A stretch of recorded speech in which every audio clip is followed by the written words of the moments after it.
was basketball's boy wonder. This kid was never going to be a role player. Whoa! He was going to be a star. That's the way you run a fast break. Youngest ever to play in the NBA. What would you do if you're a father and your kid comes up to you and says, I can go to college for 4 years, I can go make $3 or $4 million this next year? Kobe Bryant gets up off the bench. Here he comes. Is into it. Put the shirt tail in, son. Now a boy in a man's world. Guys go to strip clubs. I don't go to strip club for what? Bryant with 3. Here to play basketball, man. A loner who kept his private life secret. He enjoys his privacy, and his privacy vanishes as soon as he steps out of his room. The high school kid from Italy who tried to take on the entire league all by himself. There were times when I just would shake my head. You know, this kid needs to calm his game down. He needs to learn how to use everybody else. I don't think it's a selfishness. I think it's just he just feels like he's invincible out there on the court and he can't be stopped. That got the people up out of their seats. He has so much ability that he feels like nobody can stop him and he can do anything. Kobe, put down the show. You got everybody in here going crazy. Finally, they brought in a guy who knew how to win. He took shots with guys hanging on him with teammates wide open. So I had to question his vision. Does he see? Does he know these guys were open? And the boy wonder began to grow up. That's a beautiful 17-foot jumper. A nice shot. Some play by Kobe. And I could just see it in his face. Look, I just want to win. I just want to win. He might be the best total player in the game. This is Kobe Bryant. I'm not sure I've ever seen that move before. Beyond the glory. Absolutely outstanding. Unbelievable. I concluded that he bet on baseball. Do you have anything to say to your fans?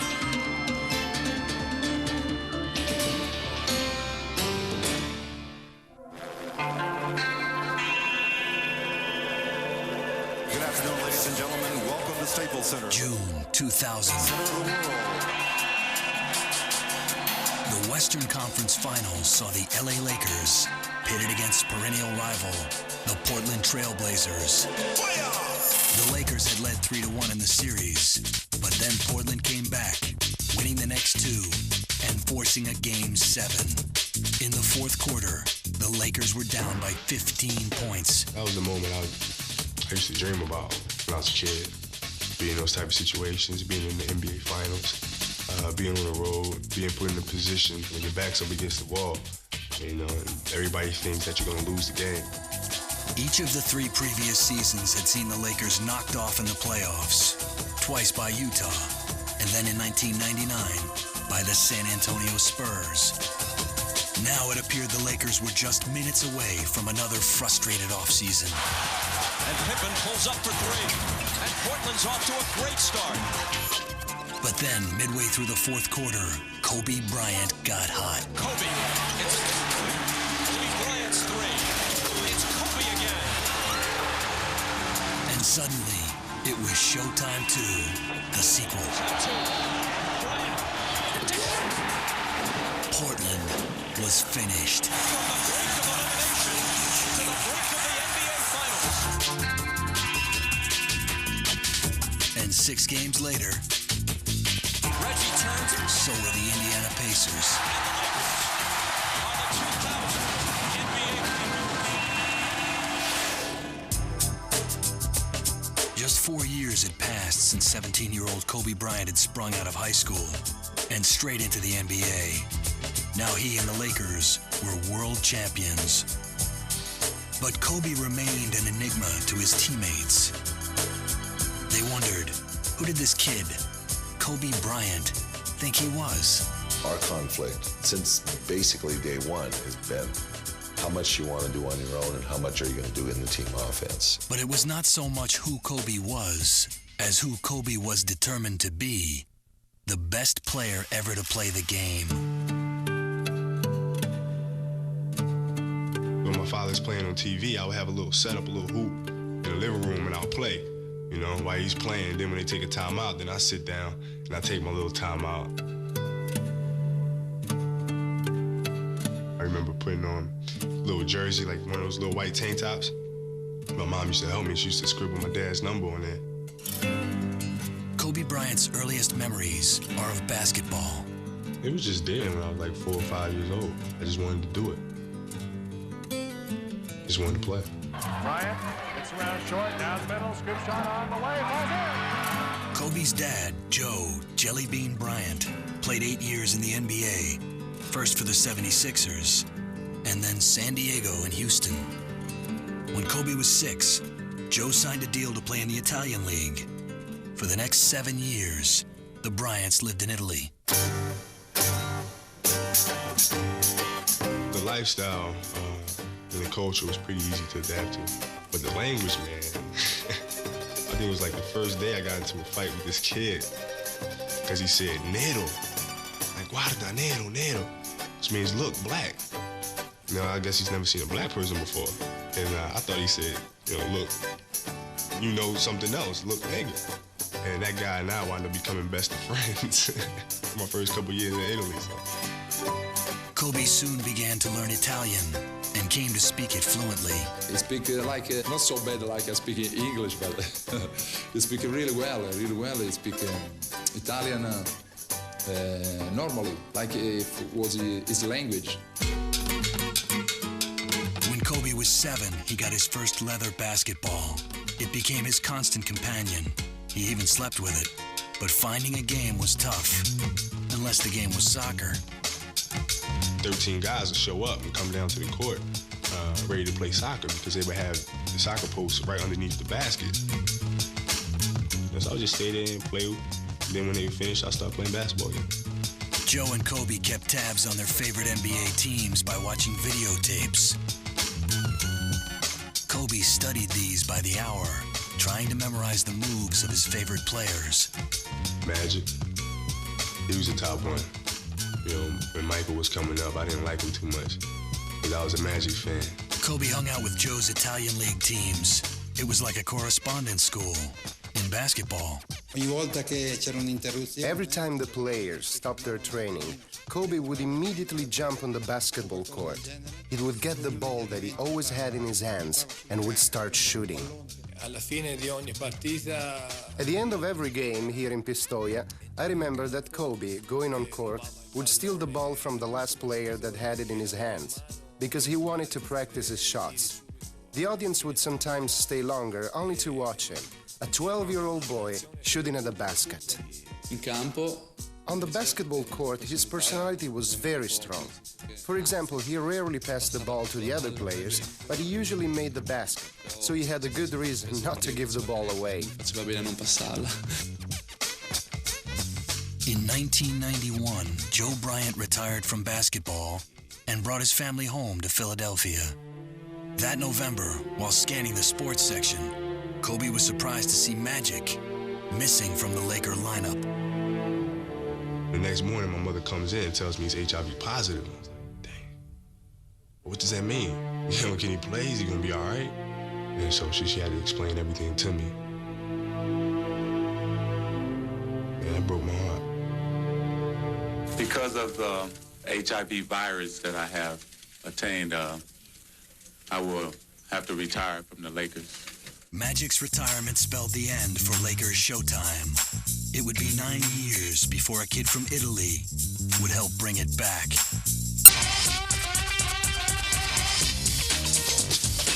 In 1991, Joe Bryant brought his family back from Italy to live in Philadelphia, where he'd once played with the Sixers.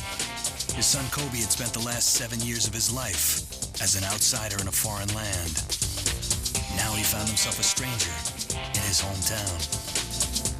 Most of the time I didn't understand what people were talking about because they used to speak slang all the time.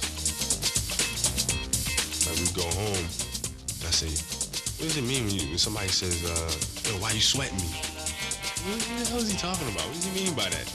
But when it came to Kobe's basketball talent, nothing was lost in the translation. Basketball is universal. No matter what you spoke, if you can go out there and play, it just didn't matter. You know what I mean? You was going to fit in no matter what. There was a big buzz in the town about a 13-year-old who was playing at our middle school. And after 5 minutes, I turned to my assistant coaches and said, this kid's a pro. Philadelphia is a big basketball city.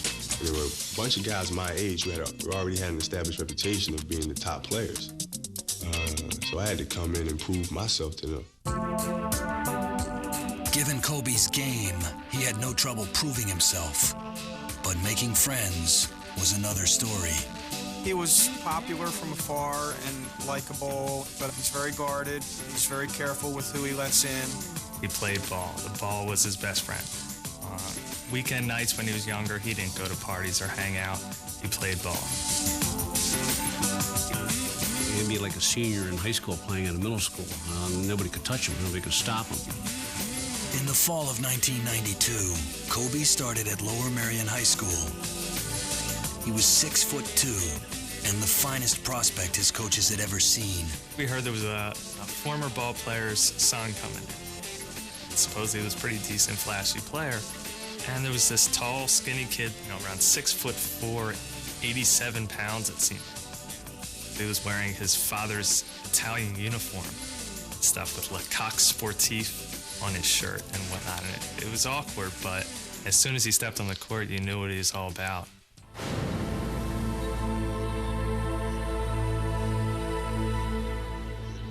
One thing that made it almost easy to coach Kobe, and I think maybe instantaneously gain the respect of his teammates, was his work ethic. He would practice more than anybody else that I ever saw at high school. I come into the facility early in the morning, 5:45 or so, and I'd hear the thumping of the basketball. I went upstairs and there was Kobe doing drills. I would stay late after practice and I would work on a particular aspect of my game. Then we go out into the game, I would see it paying off. And that was the most important thing to me. Because you can spend hours working in the game, but if you don't have the confidence and those skills to execute them during the game, then they mean nothing. Lower Merion High's basketball team had been nothing to shout about for half a century. But now, with a new kid from Italy, the team started to draw. It started off, we were playing in front of maybe 100 people, our parents, maybe a few of our friends and this and that. And as he got older and as we got better, the crowd started to fill up. We went from having 200 or 300 people at a boys basketball game to having 1,500, and it became fever pitch. We won 20 games when he was a sophomore.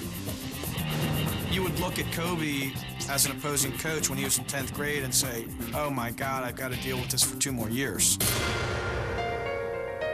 In Kobe's junior year, Lower Merion went to the state tournament but lost in the second round.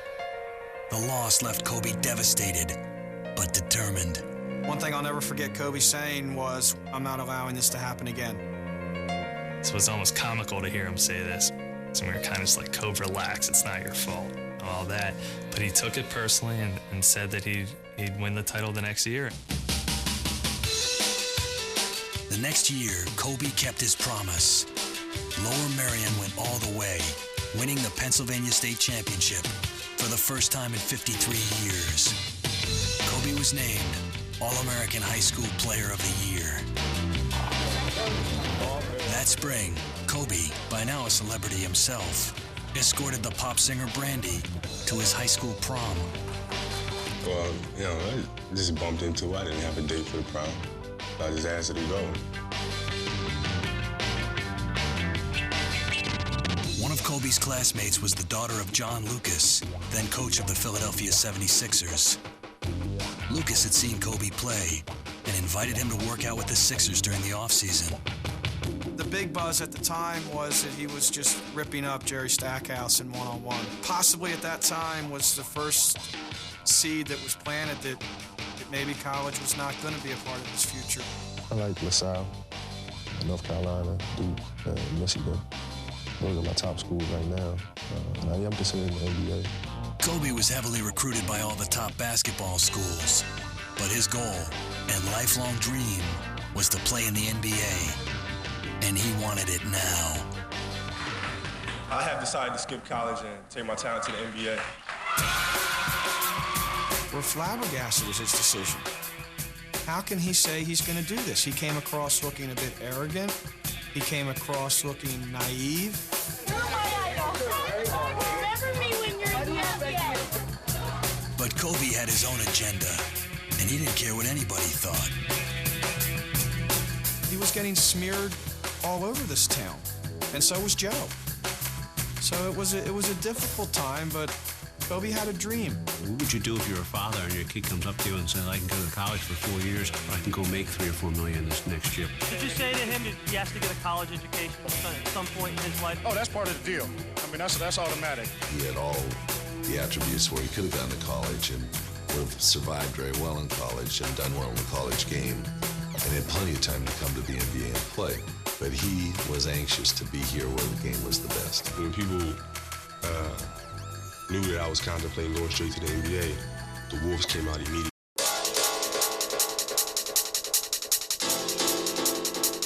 I have decided to skip college and take my talent to the NBA.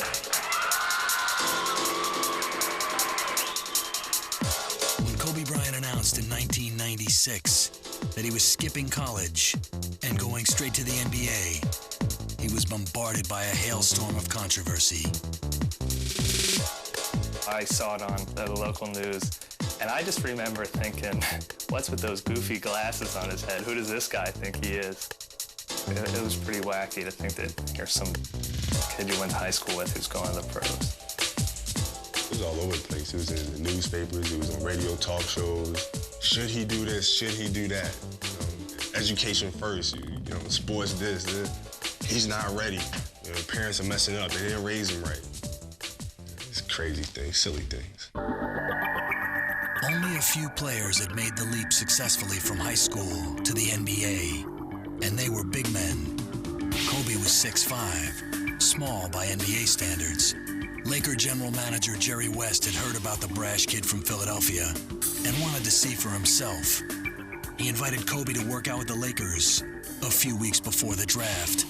We put him against Michael Cooper, who was one of the really great defensive players we had in the NBA. We played him against Larry Drew, and it was a joke to watch him march over these people.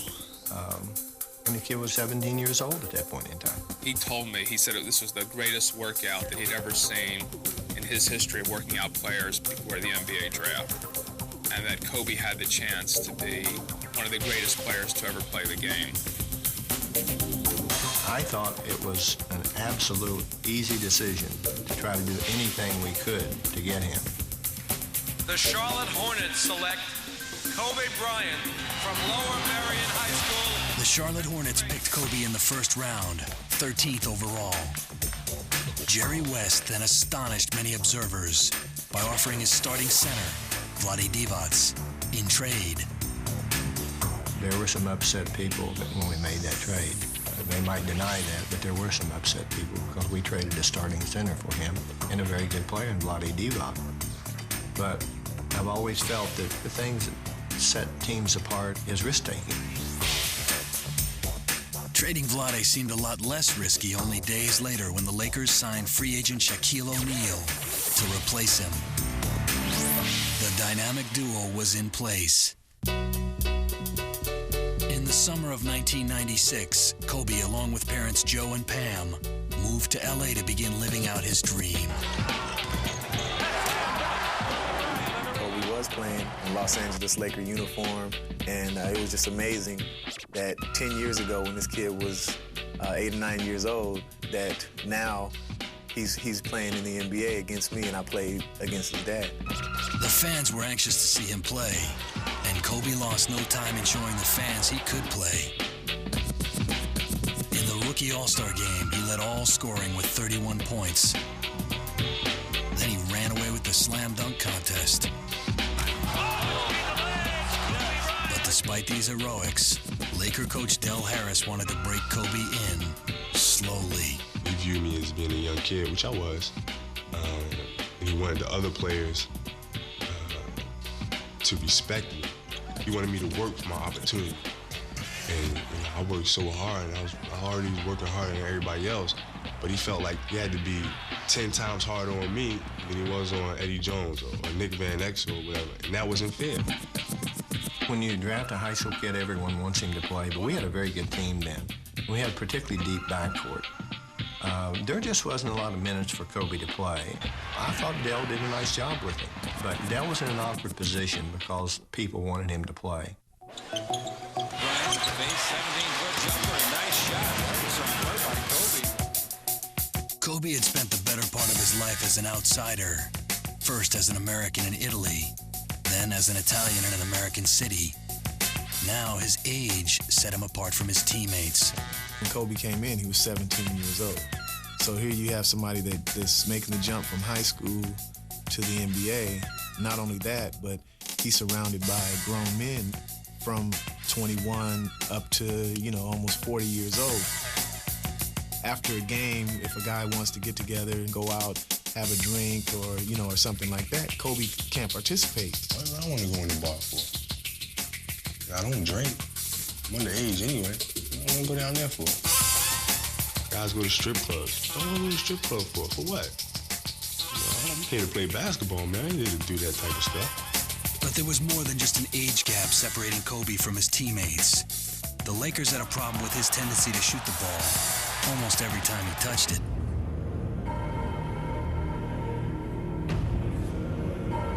There were times when I just would shake my head.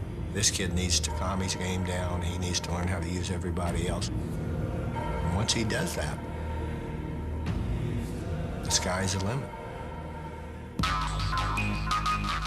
By the time the 1997 playoffs arrived, Laker coach Del Harris was frustrated with his 18-year-old star. Yet in overtime against the Jazz, with the season on the line, he let Kobe have the ball. Kobe to the right corner, jump on over Kobe. That's way short. As players, I think we all questioned, not because it was Kobe, but because it was a young rookie. Even though he had all the ability in the world, you're playing on the team with Shaquille O'Neal, you're playing on the team with Eddie Jones, you're playing on the team with Nick Van Exel. Bryant for the tie.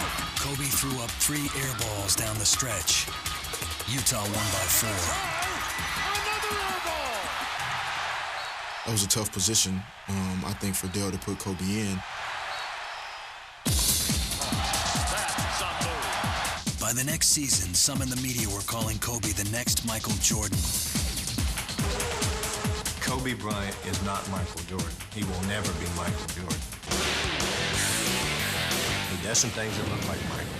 He's a completely different player than Michael Jordan. But Kobe had no interest in being the next Jordan. He wanted to make the fans forget number 23. His first opportunity came at the 1998 All-Star Game. Bryant. Kobe. Jordan stuffs it. Comes Bryant ahead of the field. Checks in. Jordan baseline. You're not shying away at all from Michael. You're going after him, aren't you, Kobe? I'm just having fun. I'm having a good time, man. Michael's a great player, one of the best players of all time. And what better way to learn the game than going at him? Plus the foul for Jordan, who now has... Kobe went at him, but that night, Michael was the best. 4 months later, the Lakers were hot going into the 1998 playoffs. And now the steal by Kobe. Foot race with Derek Strong and Bryant. But then the Jazz beat them in 4 straight. 96-92, and the sweep is complete. Many said the Lakers' failures stemmed from disharmony between stars Kobe Bryant and Shaquille O'Neal. More blamed Kobe than Shaq. Everybody knows Shaq's the man. But why it couldn't be 2 great players playing together, I don't understand. There's no need for that. There's no need for guys bickering. You know what I mean? I even told Kobe that. You know what I mean? There's no need for that. You guys need to go out and play and win. As the new season approached, one thing was clear. If the Lakers were ever going to rise to their potential, something or someone was going to have to give or go. At the tender age of 20, Kobe Bryant was living the modern American dream. He had a $71 million contract with the NBA's marquee team in the nation's most glamorous city. He was wildly popular with the fans, especially the young ones. Kobe's talent and star quality were obvious, but to his coaching staff and teammates, he was a headstrong loner whose showboating style hurt the team and cost them key victories. That's the part that, probably a lot of us question and a lot of people on the outside of our organization question is, what exactly are your motives in thinking that way? Is it just because you feel like you're that good, or are there for some other personal reasons that do not involve what's best for this basketball team? Kobe changed alone in a cubicle off the locker room and rarely spoke to his teammates off the court. He described the worm, Dennis Rodman, as the perfect teammate because the two had never spoken off the court. There's no question that he's not really interested in the quote-unquote personal part or the, the co-worker part of being in the NBA. I think Kobe growing up in a different era and growing up, overseas in Italy, he has chosen to be a loner because if he looked around, there's not another Kobe Bryant. The fact that we don't go out and hang out in clubs or go out to movies together, I think it's simply because he enjoys his privacy, and his privacy vanishes as soon as he steps out of his room. In the spring of 2000, Kobe met Vanessa Lane on a music video soundstage. I met her, and like, hey, what's your name? Like, Vanessa. That was it. She had like a little sparkle in her eye and everything, and that was it for me. The relationship left him with even less time for his teammates. Magic had a comment that I had to hang out with the team, and go to clubs and go to bars and that in order to build team camaraderie for us to win. And, I respect Magic so much, but to me, that was just an off-the-wall statement. You know what I mean? Because, how is that going to make us win a championship? For me to go out to a club and hang with the guys and do this, that, and the other. There are other ways we can go about doing this. Kobe kept his distance from the other Lakers, and although neither man would admit it, he was stuck in an ugly rivalry with the other star of the team, Shaquille O'Neal. They're like, worrying about whose team it is, who has the most commercials and all of these other things.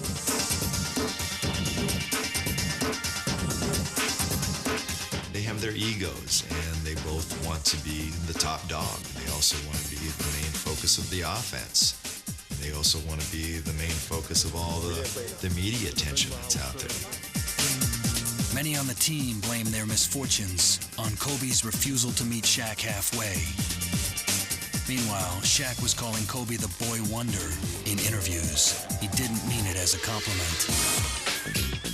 Then, in 1999, tensions rose to the surface when Kobe and Shaq scuffled during a practice game. The relationship between, both Kobe and Shaquille is one that would definitely remind you of two brothers. One being the older brother and one being the younger brother. And the big brother's always been able to tell the younger brother what to do. And years go by, and all of a sudden the younger brother's a little bigger, a little older, a little stronger. For 3 seasons, the Laker management did everything they could to bring out the best in Kobe Bryant. They traded Eddie Jones and Nick Van Exel, giving Kobe more time on the floor. They replaced Del Harris with Kurt Rambis and gave Kobe the league maximum $71 million contract. Then, in the 1999 playoffs, the Lakers lost again, swept this time by the less talented San Antonio Spurs. Antonio sweeps. Laker owner Jerry Buss, who had always avoided paying big money for coaching talent, bit the bullet and coughed up $30 million to bring Phil Jackson to L.A. The former Bulls coach had 6 championship rings and a talent for handling headstrong stars. Phil's a terrific communicator. He's an excellent manager in terms of dealing with players, dealing with a team. But before Phil had a chance to work out a truce, Kobe and Shaq made their own attempt at reconciliation. The occasion was Kobe's 21st birthday at an LA restaurant. Shaq surprised everyone by showing up.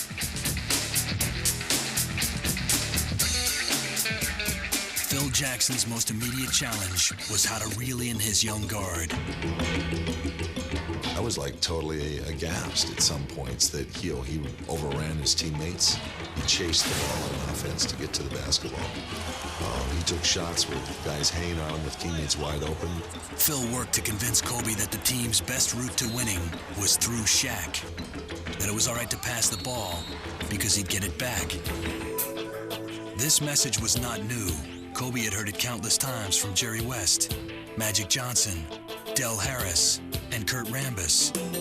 But it took Phil Jackson to finally get through to him.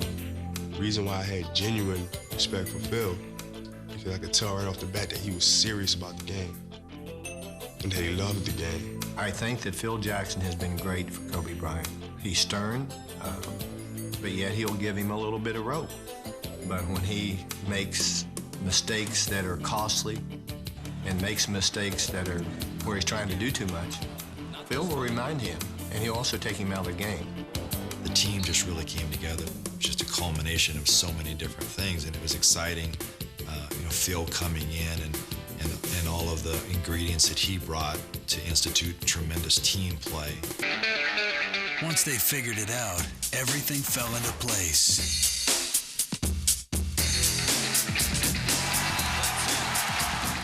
The Lakers finished off Portland and then beat the Pacers in the finals.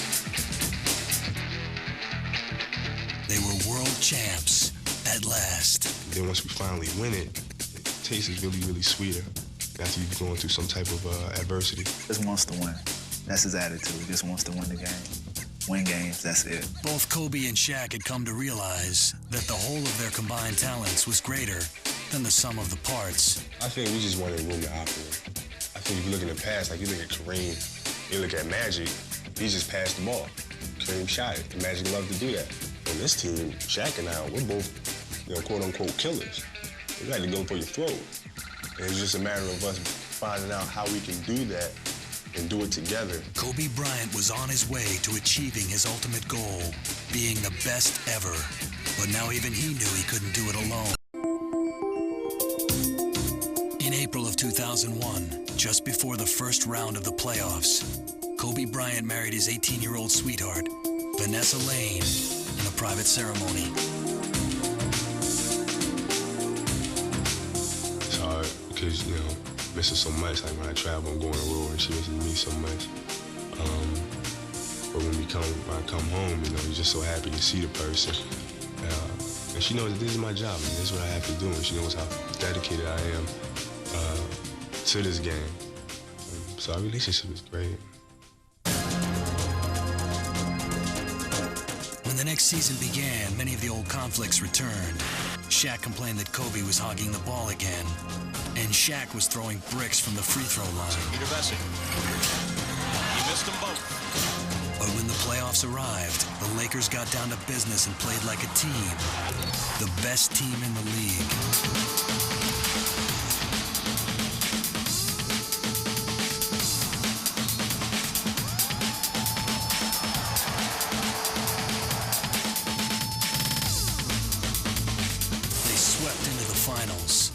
Blew away Allen Iverson and the Sixers to defend their title.